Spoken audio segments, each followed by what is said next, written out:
Bapak Ibu semuanya, terima kasih atas kehadirannya. Kita lanjut mungkin di sesi keduanya tim 4, di mana di sini akan ada 3 sesi yang akan dibawakan. Pertama untuk Pak Ian, Pak Singgih terkait dengan personal branding, dan kedua ini dari tim kami yang menyampaikan bahwa dari hobi menjadi duit itu adalah Pak Iwayan Sukarme.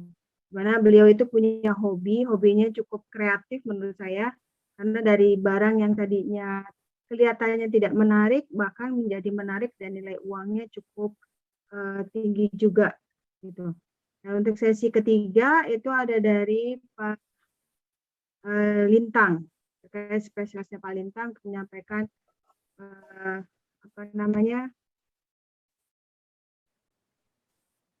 fitur baru terkait dengan AIDA Small-nya ya Pak Lintang.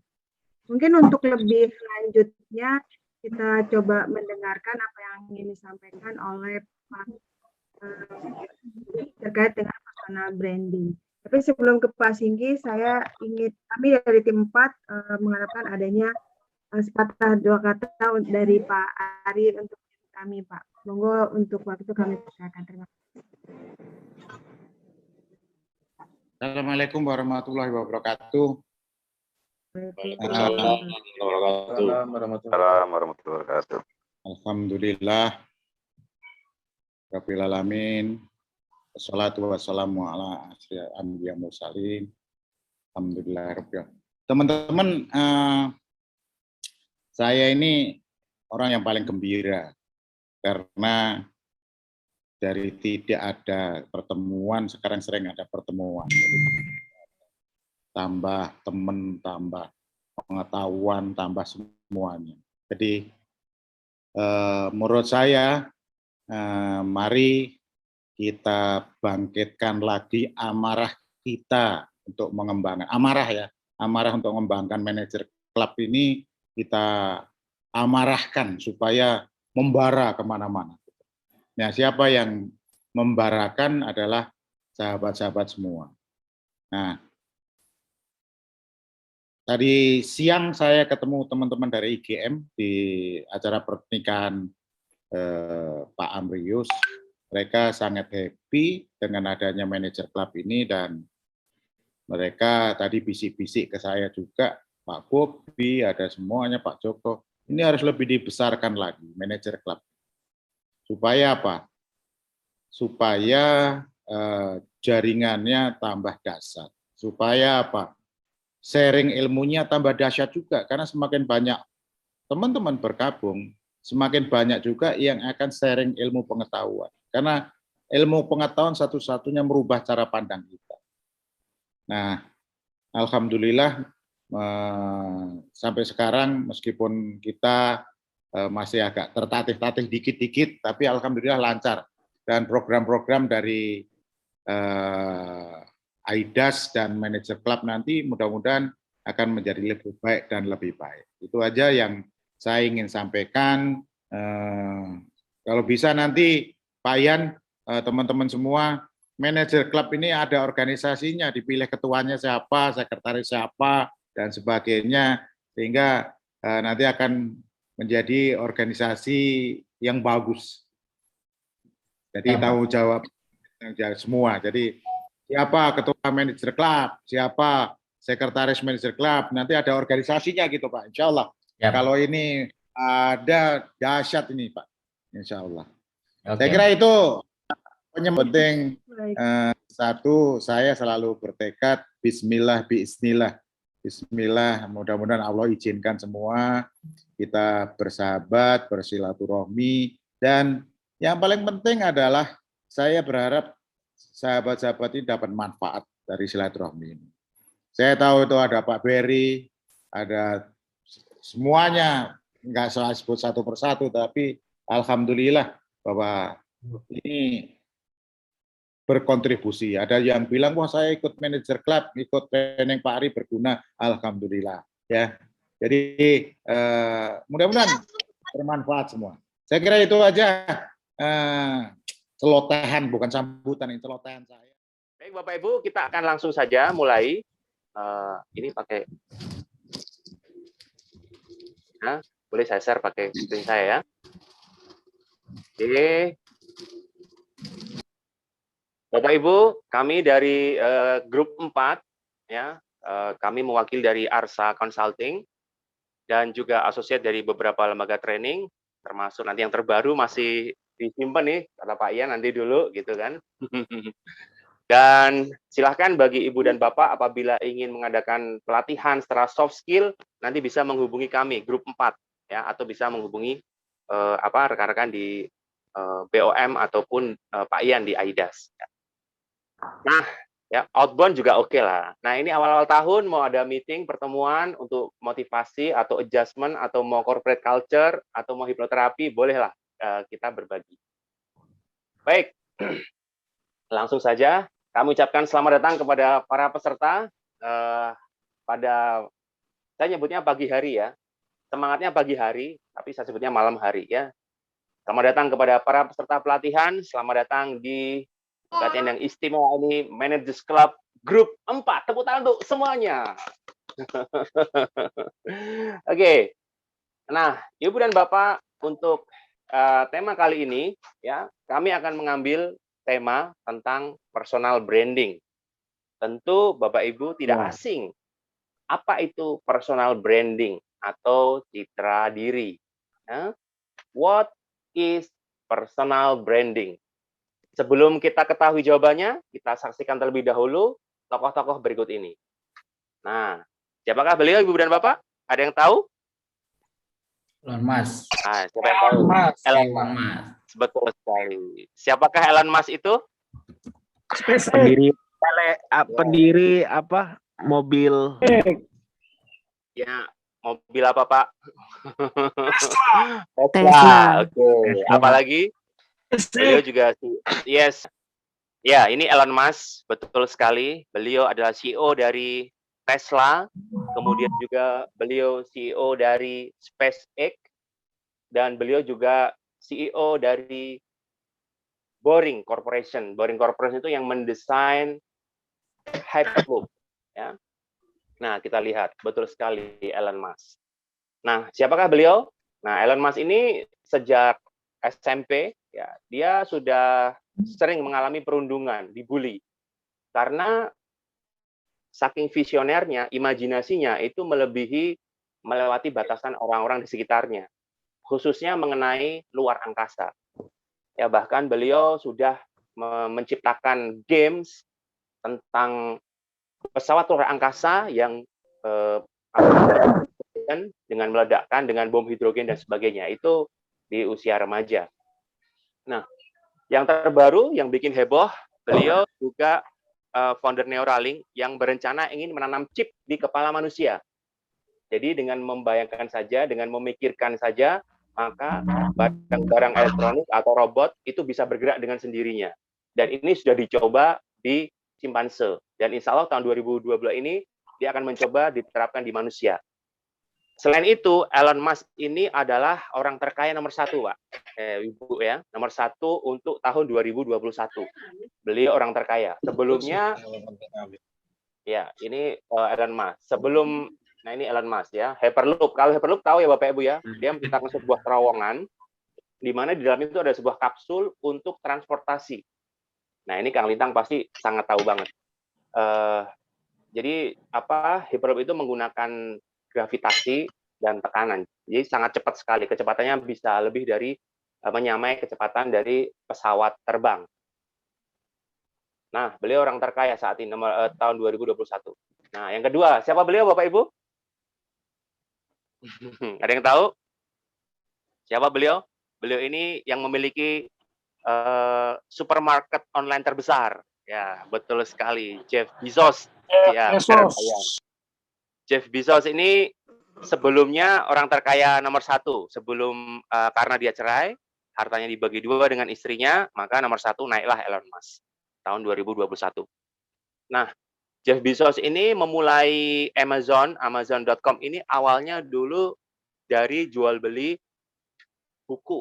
Jadi buku secara online, dan luar biasa dia mulai dari jual beli buku, kemudian berkembang, dan akhirnya menjadi supermarket seperti Tokopedia, kemudian juga ada Bibli kalau di Indonesia, dan sebagainya, terbesar ya di Amerika Serikat. Ini Jeff Bezos. Dan di dalamnya juga ada sebuah supermarket online juga yang terkenal, yaitu Zappos.com. Ya. Ini CEO Amazon. Oke, ini Jeff Bezos. Kemudian yang ketiga, yes, siapakah dia Bapak Ibu? Ada yang tahu? Ini biasanya yang tahu ibu-ibu nih. Ini orang Eropa. Beliau ini merupakan orang terkaya nomor 3 ya, menurut CBN tahun 2021. LV Mas, LV. LV, benar sekali. Produknya adalah LV. Dialah adalah Bernard Arnault, ya, orang Prancis. Ya. Beliau CEO dari LV. Apa itu LV, Bapak Ibu? Biasanya ibu-ibu yang paling tahu ya. LV, Louis Vuitton. Gimana bacanya? Louis Vuitton. Jadi harus jadi kalau non mati di akhir itu harus berdengung ya. Kalau Louis Vuitton, nah itu salah itu. Jadi ada kol-kolahnya juga nih kalau ibu baca Louis Vuitton ya, itu harus jelas ya. Oke, ini CEO dari LV, Louis Vuitton. Ya. Kemudian kalau beliau siapa Bapak Ibu? Ini orang terkaya yang paling lama nih, nomor 1 sebelum Jeff Bezos dan juga Elon Musk. Beliau adalah Bill Gates. Siapakah Bill Gates? Beliau adalah founder dari Microsoft ya. Sejak tahun 2018 atau 2019 kalau tidak salah, beliau sudah mengundurkan diri sebagai CEO, dan beliau sekarang fokus di yayasan dari Microsoft ya. Beliau punya yayasan dan fokus di sana. Dan kekayaan beliau pun dari Microsoft itu hanya 1% yang masuk ke dia, lainnya masuk ke yayasannya. Itu pun sudah sangat kaya raya. Ya. Dia nomor 4 sekarang, orang terkaya nomor 4, Bill Gates. Pasti ibu dan bapak memakai semua softwarenya, memakai kebanyakan ya. Profit tukang ini. Kalian ini siapa Bapak Ibu? Pak Sigi, mic-nya ketutup Pak Sigi. Ya, siapa ini? Ada yang tahu? Beliau adalah, ayo, apa produknya? Nah, beliau adalah Larry Page. Larry Page ini adalah founder dari Google. Ya, betul. Beliau adalah orang terkaya nomor 5 menurut CBN tahun 2021. Ya, sebelumnya ada lagi namanya Ellen, tapi partner dia. Kemudian, kalian ini, Bapak Ibu tahu? Pasti tahu lah ya. Mark Zuckerberg. Beliau adalah founder dari